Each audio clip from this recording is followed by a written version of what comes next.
Let me guess. You check your bank account, and it's hovering somewhere between $400 and $1,200. You're telling yourself, next month, I'll save more. But then rent hits, groceries hit, life hits, and somehow you're back at zero. And here's the part that really messes with you. You see people online talking about $50,000 savings, $100,000 portfolios, financial freedom, and you're thinking, bro, how do people even get started? Because right now, saving $5,000 feels harder than running a marathon with no shoes. If that sounds even remotely like you, keep watching, because this video is going to completely rewire how you think about money. Introduction. My name is David, and I spend way too much time thinking about why building your first $5,000 feels impossible, even though it's the most important money milestone you'll ever hit. If you're someone who feels stuck, saving, keeps restarting at zero, or feels like everyone else figured money out except you, make sure to hit the subscribe button and give this video a thumbs up if this helps you out. All right, let's talk about why the first $5,000 changes your brain more than $50,000 ever will. Challenging the biggest money. Lie. Here's the thing. Most people believe the hardest part of building wealth is making more money. That's wrong. The hardest part is breaking zero, and almost nobody explains this. Look, saving your first $5,000 is not about math, it's about psychology. And until you understand that, money will always feel stressful, no matter how much you earn. The reality check, statistics. Let's ground this in reality. According to the Federal Reserve, nearly 40% of Americans can't cover a $400 emergency without borrowing money. And according to Bankrate, over 57% of U.S. adults have less than $1,000 in savings. So if you're struggling to save your first $5,000, you're not behind, you're normal. But here's what most people don't realize. The reason this stage feels so brutal is because your brain is fighting you the entire time. Why the first $5,000 feels impossible. Let me explain this simply. When you have less than $5,000 saved, your brain is in survival mode. Every dollar has a job. Rent, food, transportation, bills, random emergencies. You didn't plan for, there's no margin. So every time you try to save, your brain panics and says, what if something happens? That fear is real, and it's exhausting. This is why budgeting feels pointless early on. This is why saving feels like deprivation. This is why you keep starting over. You're not lazy. You're not bad with money. Your nervous system just doesn't feel safe yet. The psychological shift at $5,000. Here's where it gets interesting. The moment you hit around $5,000, something subtle but powerful changes. Not in your bank account, in your identity.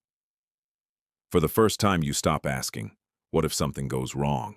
And you start asking, what's my next move? That shift is everything. Because now, you're no longer one flat tire away from panic.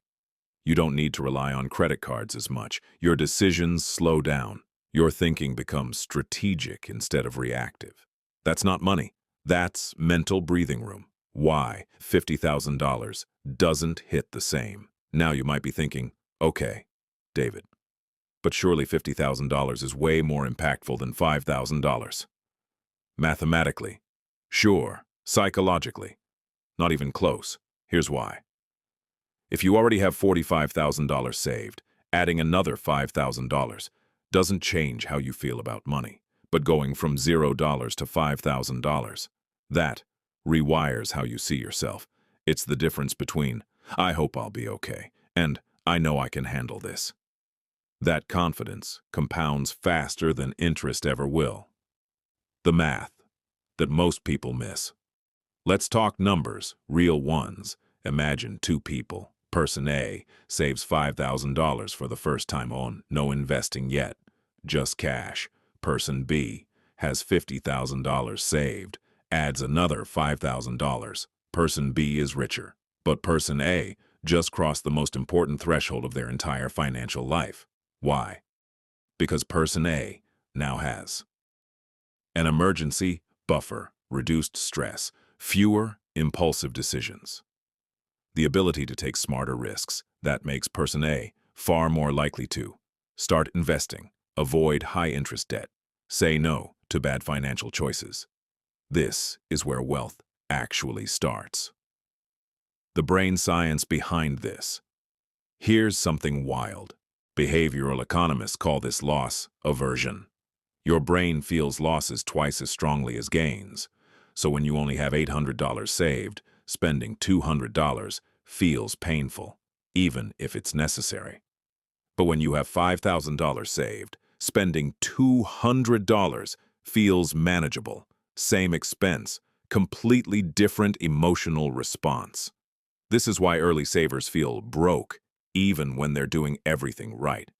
And this is why people with savings keep building faster. The identity shift. This is huge. Here's what most people don't realize. Money doesn't grow when you change tactics. It grows when you change identity. Before $5,000, you're someone trying to save.